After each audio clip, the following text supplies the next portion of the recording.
నమస్కారం గురుగారు. నమస్కారం మా ఝాన్సీరాణి. గురుగారు, ద్వాదశ రాశులలోని 11వ రాశి అయిన కుంభరాశి వారికి జులై మాసంలో రాశి ఫలితాలు ఎలా ఉండబోతున్నాయి, వారు పాటించాల్సిన నియమాలు, తీసుకోవాల్సిన పరిహారాల గురించి తెలియజేయండి. కుంభరాశి వారికి ఎల్నెట్సన్ జరుగుతుంది. ఫస్ట్ పాయింట్ ఎన్నవ దశ మధ్యలో ఉందన్నమాట, సెకండ్ దశ. దశ కాబట్టి వీళ్ళకి ఉధృతంగా ఉంది అని మనం చెప్పాలి. లాస్ట్ దశలో ఉంది వీళ్ళు.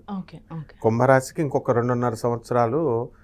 ఇప్పుడు శని మేన రాశిలో ఉన్నాడు కదా, ఆయన మేష రాశిలోకి వెళ్ళిపోతే అయిపోద్ది. సో వీళ్ళ ఫైనల్ దశలోకి వచ్చారు వీళ్ళు. వీళ్ళేమో కుంభరాశి వాళ్ళు 3వ దశలో ఉన్నారు, మీనరాశి వాళ్ళు 2nd దశలో ఉన్నారు, మేషరాశి వాళ్ళు 1st దశలో ఉన్నారు. కాబట్టి ఫేజ్లో. కాబట్టి ఈ కుంభరాశి వారికి ఏంటంటే ఇప్పుడు ఎండింగ్ కాబట్టి వీళ్ళని పెద్ద పట్టించుకోడు శనీశ్వరుడు. వీళ్ళు హ్యాపీగా పనులు చేసుకుంటూ, వృత్తి లేదండి అసలు, ఫస్ట్ ఉద్యోగం లేదండి, పని దొరకట్లేదండి అని బాధపడే వాళ్ళు ఉన్నారు. అటువంటి వాళ్ళకి పనులు దొరుకుతాయి. ఉద్యోగాలలో ప్రమోషన్స్ అనేటటువంటివి దొరుకుతాయి వీళ్ళకి.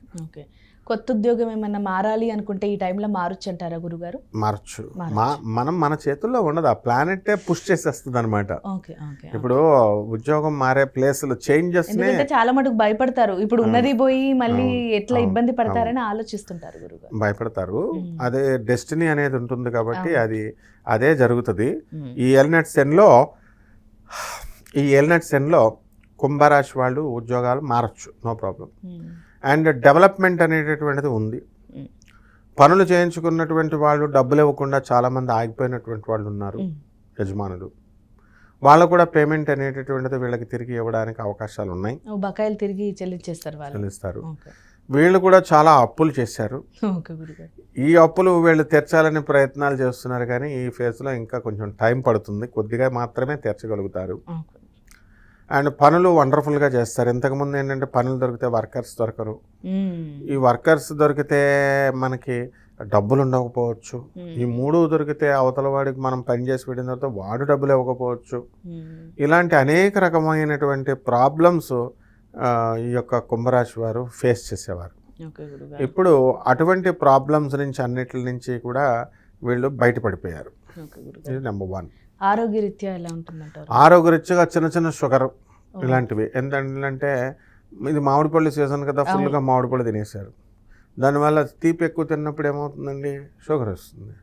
సో షుగర్ కూడా వచ్చేసిందని చెప్పి కంగారు పడిపోయేటటువంటి ఇది ఉంటుంది. ఈ జబ్బాల దగ్గర బోన్స్ డెఫిషియన్సీ వచ్చి నొప్పులు అనేటటువంటిది, ఆర్థరైటిస్, మోకాళ్ళ నొప్పులు ఇలాంటివి కూడా జరగడానికి అవకాశాలు ఉంటాయి.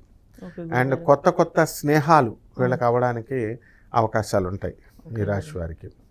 కాబట్టి ఈ రాశి వారికి ఏంటంటే జన్మంలో ఉన్నటువంటి రాహుగ్రహ ప్రభావం వలన వితండవాదం అనేటటువంటిది చేస్తారు వీళ్ళు ప్రతి చిన్నదానికి. అండ్ ఇతరులను నమ్మకుండా, తమను తాము నమ్ముకోకుండా జీవితాన్ని దుర్భరం చేసుకుంటారు ఈ జూలై నెలలో వీళ్ళు. ఇంకా అయితే దాన్ని చేయకుండా ఉంటే దాటేస్తారు. అలా కూడా ఉంది. మరి ఇప్పుడు వాళ్ళు అవును అందరినీ నమ్మాలి చక్కగా. మనం నా డౌట్ వచ్చినా రాహు ఎఫెక్ట్లో పడకుండా వీళ్ళు ముందుకెళ్ళాలి. అప్పుడు ఆటోమేటిక్గా వీళ్ళకి మంచి జరుగుతుంది. అంటే ఇప్పుడు కుంభరాశి వాళ్ళకు ఓవరాల్గా ఇప్పుడు గుడ్ పీరియడ్ నడుస్తుందండి, బ్యాడ్ పీరియడ్ నడుస్తుందండి అంటే వెరీ గుడ్ పీరియడ్ నడుస్తుంది. ఎందువల్లంటే గురుడు పంచమంలోకి వచ్చాడు. సంతానం లేనటువంటి వాళ్ళకి సంతానం కలుగుతుంది. వివాహాలు కానటువంటి వాళ్ళకి వివాహాలు అవుతాయి ఈ నెలలో కూడా. ఈ నెల అవ్వచ్చు, లేకపోతే తర్వాత అయినా అవ్వచ్చు. మొత్తం మీద కుదరడాలో ఏదో ఒకటి మొత్తం మీద జరుగుతుంది. అలాగే కొత్త వ్యాపారాలు ఇవన్నీ కూడా వీళ్ళు స్టార్ట్ చేయడం అనేటటువంటిది జరుగుతుంది. ఇకపోతే ఇది అది అని లేదు, మొత్తం కంప్లీట్గా ఈ యొక్క ఏ పని పట్టుకున్నా సరే ఈ యొక్క కుంభరాశి వాళ్ళు బంగారం లాగా ఉంది అని మనం చెప్పొచ్చు. మరి భూ సంబంధిత లావాదేవీలు కొనుక్కోవాలనుకుంటే, కొనుగోలు చేయాలనుకుంటే వారికి ఏ విధంగా ఉంటుంది? వీళ్ళకి సప్తమంలో ఉన్నటువంటి కుజ కేతుగ్రహ ప్రభావాల వలన భార్య ఆరోగ్యరీత్యా కాస్త ఆలోచనలు ఉన్నప్పటికీ, కంగారు పడుతున్నప్పటికీ కూడా ఈ ల్యాండ్స్ విషయంలో రేట్లు బాగానే పెరుగుతాయి. గతంలో ల్యాండ్స్ రేట్లు అంత పెద్దగా పెరగలేదు. కాబట్టి ఇప్పుడు అమ్ముకోవచ్చు వీళ్ళు. బ్రహ్మాండంగా మంచి రేట్లు అనేటటువంటివి వీళ్ళకి రావడం అనేటటువంటివి జరుగుతాయి.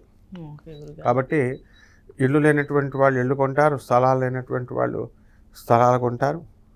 ఈ విధంగా కుంభరాశి వాళ్ళు గతంలో మేము అప్పులు చేసుకున్నామండి, లేకపోతే ఇల్లు అమ్మేసామండి అనేటటువంటి వాళ్ళు కంగారు పడాల్సినటువంటి అవసరం లేదు. హార్డ్ వర్క్ అనేటటువంటిది ఎప్పుడు కూడా మనం చేసుకుంటూ ఉండాలి. కాకపోతే లైఫ్లో ఈ ఫేజ్లో ఈ జూలై నెలలో వీళ్ళు బిజీగా అయిపోవడం అనేటటువంటిది జరుగుతుందన్నమాట. ఓకే గురుగారు, మరి విద్యార్థులకు అలాగే విదేశీయానం కోసం ప్రయత్నిస్తున్న విద్యార్థులకు ఏ విధంగా ఉంటుందంటారు? విద్యార్థులందరూ కూడా వీళ్ళకి సీట్లు రావడం అనేటటువంటిది జరుగుతుంది. చదువులో మంచిగా ఉన్నారు, క్యాంపస్ ఇంటర్వ్యూల్లో సెలక్షన్ అవుతారు, గవర్నమెంట్ ఉద్యోగాల్లో సెలెక్ట్ అవుతారు. విదేశాల కోసం వెళ్ళాలనుకునేటటువంటి వాళ్ళకి కూడా ఇది మంచి సమయం ఇది. సో వాళ్ళు ఫారిన్ కంట్రీస్లో కూడా వీళ్ళు వెళ్ళడం అనేటటువంటిది జరుగుతాయి. ఇక ప్రైవేట్ ఉద్యోగస్తులు కానీ గవర్నమెంట్ ఉద్యోగస్తులు కానీ విదేశాలకు వెళ్ళాలనుకునేటటువంటి వాళ్ళకి కూడా ఇది అనుకూలమైన సమయము. ఈ ప్రైవేట్ ఉద్యోగస్తులకి యాజమాన్యాలు అన్నీ కూడా గుర్తించడం జరుగుతాయి. అండ్ దాన్ని బట్టి వీళ్ళకి ప్రమోషన్స్ ఇవన్నీ కూడా ఇవ్వడం అనేటటువంటిది జరుగుతుంది. ఓకే గురుగారు, మరి వీరు పాటించాల్సిన నియమాలు ఏంటి, తీసుకోవాల్సిన పరిహారాలు ఏంటి? నియమాలు ఏమిటంటే నీతిగా ఉండడము, ఈ యొక్క పేద ప్రజలకి దానం చేసుకోవడము, అనాథ పిల్లలకి, సాధువులకి, వికలాంగులకి దానాలు చేసుకోవడం. మీద సాధారణంగా మనం అనాథ పిల్లలకి దానం చేయండి అంటే ఏదో 10 రూపాయలు 20 రూపాయలు ఇస్తారు. అట్లా కాకుండా మనుధర్మ శాస్త్రం మనకు ఒక నిర్దేశించింది. మన ఆదాయం ఎంత ఉంటుందో 10% అంతా కూడా మనకు ఉన్నా లేకపోయినా పేద ప్రజలకు మనం సహాయం చేయాల్సినటువంటి అవసరం ఉంది. కాబట్టి వీళ్ళు మనం చెప్పడం మన ధర్మం, వాళ్ళు చేయకపోని.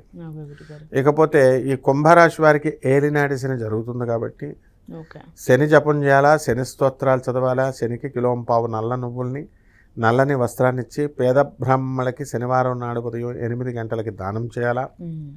దశమహావిద్యల్లో ఒకటైనటువంటి తారా అమ్మవారి యొక్క హోమాన్ని వీళ్ళు ఇంట్లో జరిపించుకోవాలా.